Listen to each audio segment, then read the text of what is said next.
but I just signed the largest trade deal in history. I think maybe the largest deal in history with Japan. CNN business and politics correspondent Vanessa Yurkevich joins me now. First, on the details of the Japan trade deal. I mean, one, is it the largest trade deal in history? What are the actual elements of this deal? Yeah, well, Japan is our fifth largest trading partner. We import $148 billion worth of goods from this country. So it is an important deal with a large trading partner. Part of this deal includes a $550 billion investment by Japan into the United States. It also opens up trade for U.S. For cars and rice, that Japan would buy U.S. cars and rice. There's a 15% tariff, though. That is up from the 10% universal tariff, but that does extend to cars and car parts. And that's important because the U.S. is facing a 25% tariff on cars and car parts that they import. And then you can also see there that that 50% tariff on steel and aluminum does still remain.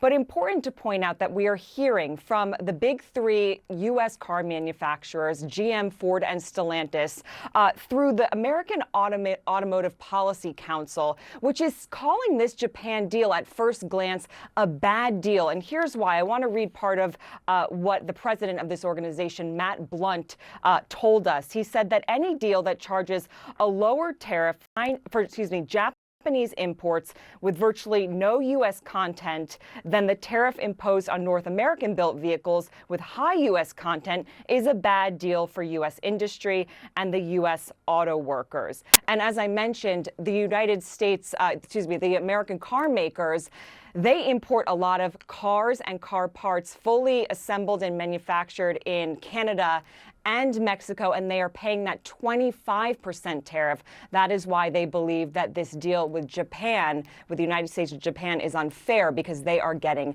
that lower rate, Jim. Interesting that it's not balanced, which President Trump has said repeatedly he's been seeking. Vanessa Yurkevich, thanks so much. Brianna.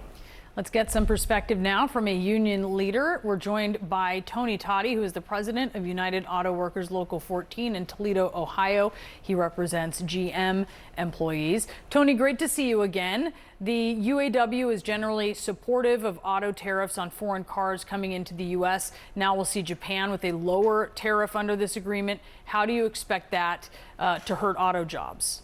Just at first glance, I don't like the deal. Japan doesn't import many U.S. vehicles. Last year, it was around 16,000, where we take in $40 billion of their imports. So, even if you say 15% to 15%, it's still not a good deal for us. I think this is a better deal for U.S. rice producers than it is the U.S. auto worker. Yeah, that certainly is part of the deal. And they've been often excluded from importing rice to Japan, and this has something in there for them for sure. Do you have a message? I mean, if you were talking to the president, you were talking to his advisors on trade, what would your message to them be in terms of this deal with Japan? Well, we need the next deals to be better, especially with China, because they're making a lot of electric vehicles and they could flood our market and wipe us out. So they need to be much tougher on China.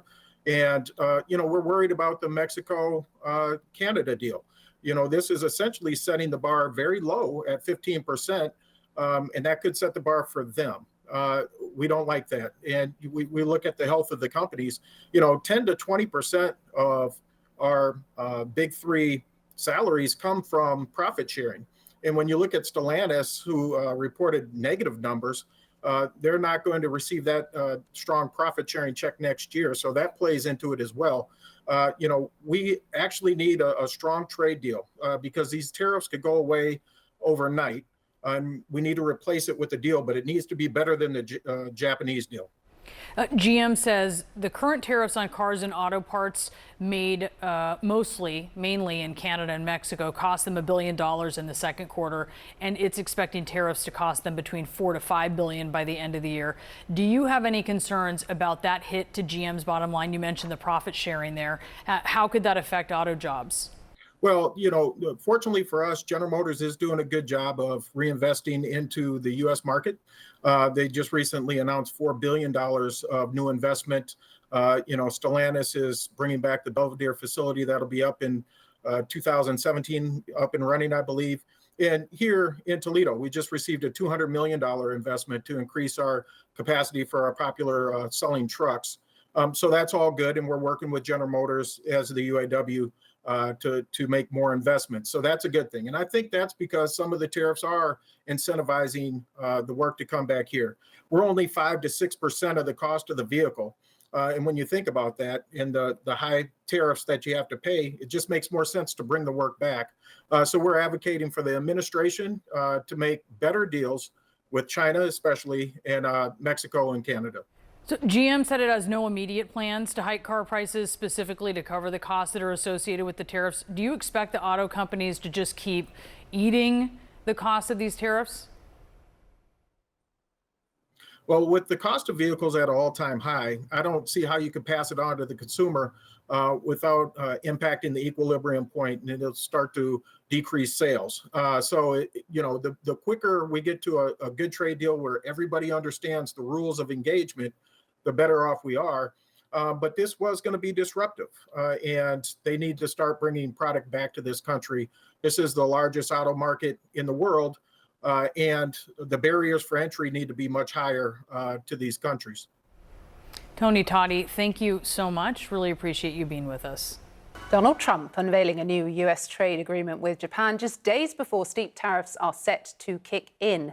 The U.S. president says Japan will now pay reciprocal tariffs on 15% and invest $550 billion in the U.S., creating hundreds of thousands of jobs. Well, that trade agreement between Tokyo and Washington is already having a positive impact on Japan's auto industry.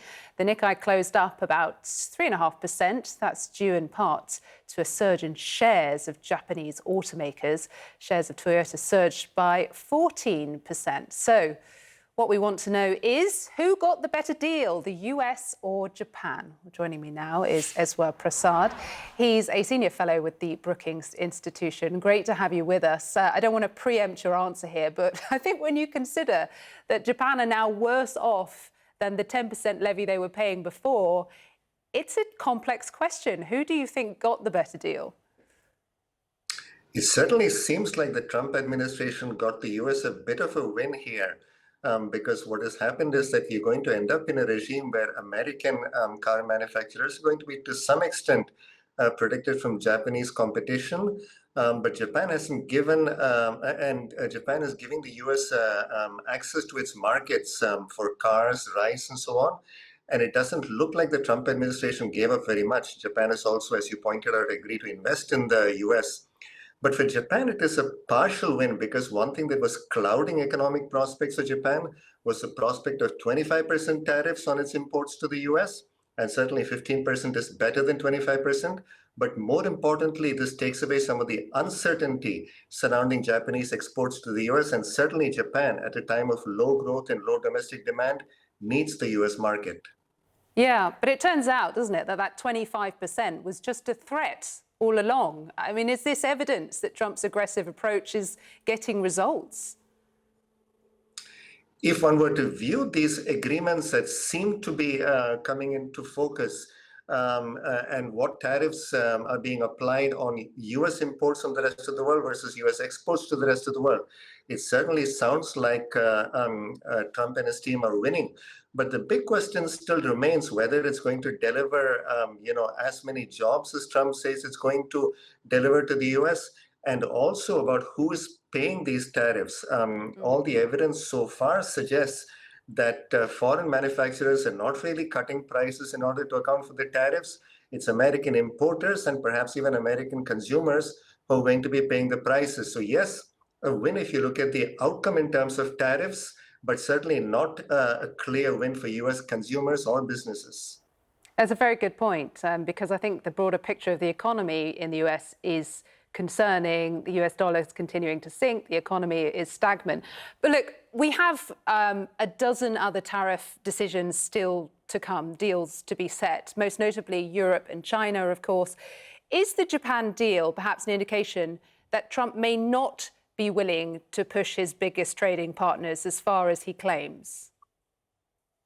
Certainly not as far. And as you mentioned earlier, we started off with Trump making threats of very high levels of tariffs. Now, it's worth considering the context that America's trading partners face. Most of them, unlike the US economy, which has been powering along, have not been doing great. If you look at Europe, Japan, the United Kingdom, and most of the countries, they are quite reliant on exports. Their domestic demand is not very strong. They're not growing very strongly. So at some level, they are very keen to come to an agreement with the US, which remains a very important market. On the other side is China, of course, and China has a lot of excess capacity that it has built up. So many countries around the world need exports, and they recognize that they don't want to open their markets to Chinese exports, and at the same time, they want to maintain access to the US market. So Trump seems to be playing it relatively well. Okay, well, we will continue to watch this and see if that situation stays as it is. Eswar Prasad, we appreciate you being with us. Thank you.